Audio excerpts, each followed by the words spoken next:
I'd like to sort of stay a little bit and explore a bit more, that question of identity. Wee Dian, was there a moment where you started to feel Australian? Was there a pivotal moment?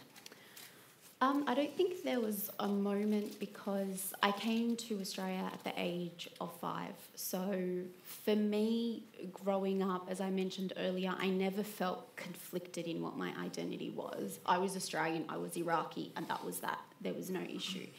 I think there was a point where I felt un-Australian.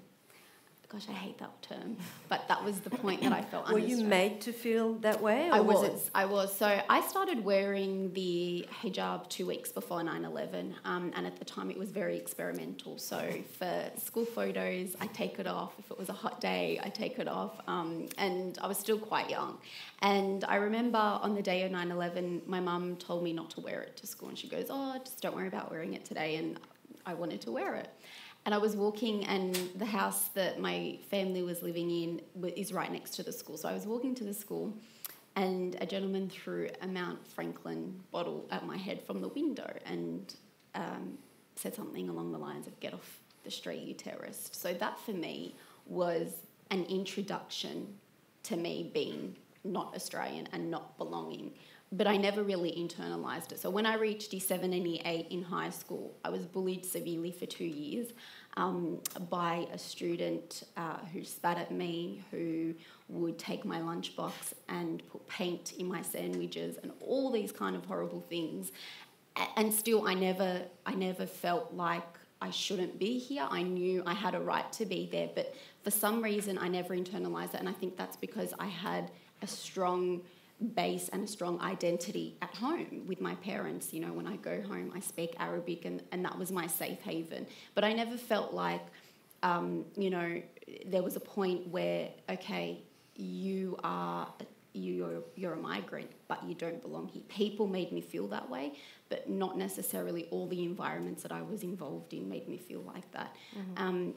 I think, unfortunately, today I feel much more un-Australian than I did earlier on in my life. And that's really sad, because the fact that we've come almost full circle as a country, and, you hear these words thrown around about tolerance and all these sorts of things. We are so beyond tolerance. We should be at a point where we're welcoming and accepting, and we're not there yet. And the fact that as a 25-year-old, I feel less Australian than I did when I was 5 or 6, I think says a lot about where we are and where we need to go to improve that. Does anyone share here that sense of alienation or has experienced it? I think as an Aboriginal person, there are many days I wake up and don't feel like I'm Australian. I don't feel part of the fabric of this country. It's as much as I try to define my love of this place, given that I've seen every part of the world pretty much. There's very few countries that I haven't been to in this place, and every time I come back home, I realise that I love this place. I love Australia more than anywhere else that I've seen. The people, but then circumstances, headlines, they constantly, compromise how I'm supposed to feel as an Aboriginal person. We only have to reflect back on, as you were touching, or as someone was touching earlier, about, this constant barrage of, sort of everyone else's opinion on how Aboriginal people are supposed to feel. Whenever there's a racial taunt or racial anything, it's always 3 beautiful white people talking about how we should feel. And, that's great, that's fine, but, until you've been ostracised, until you've been asked to walk out of stores, until you've been, sort of had shit thrown at you, until you've been, sort of heard, sort of the constant, the constant conversation that everyone else is allowed to have an opinion about being Aboriginal except us. Get over it. It's the most, gut-wrenching statement going around, because, until this country comes to terms with the truth, and that's what hurts me the most, is that Australia has never been afforded the opportunity to know the truth. And when we wrote this song this morning, and, it's about how do we start being the truth? Because the truth really sets you free, right?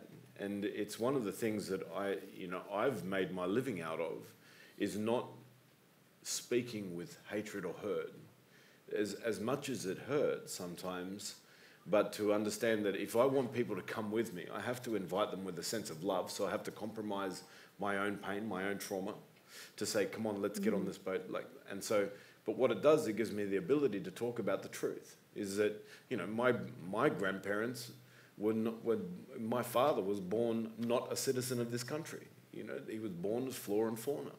That it was still legal to shoot Aboriginal people in sort of right up in the late 60s, early 70s. That it was, these are, when I talk about these things, it's not to make people feel guilty. Because we carry the hurt. And so the pain is really big inside us. In fact, it's too big for 3% of the population to carry. In fact, it becomes the responsibility of all of Australia that we want you to hold this pain with us, because I believe, based on my own life, I look at, what I dream to achieve has been based on a foundation of pain. Is that pain can be a very strong foundation if you don't let it define you, but you actually let it inspire you to create change and cause hope.